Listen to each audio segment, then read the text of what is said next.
how to insert and manage links in Excel. Hey everyone, welcome back to the channel. If you are new here, don't forget to hit the subscribe button and turn on the notification bell to not miss any updates. So let's dive right in.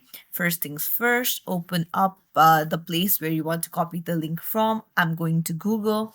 I want this link, then I'll just select it and hit Ctrl C to copy. Then go to my Excel file and choose the cell where I want to paste the link. And then I'll just right click on it and tap on link option. And then there I'll see address. You just have to paste there or put Control V and then hit OK. But if you want the text to display a different name than the link, then you can go to text to display, select it and put a name to that link and then hit OK. So this is what the link will look like, and you can just open it up and it will take you directly to the page.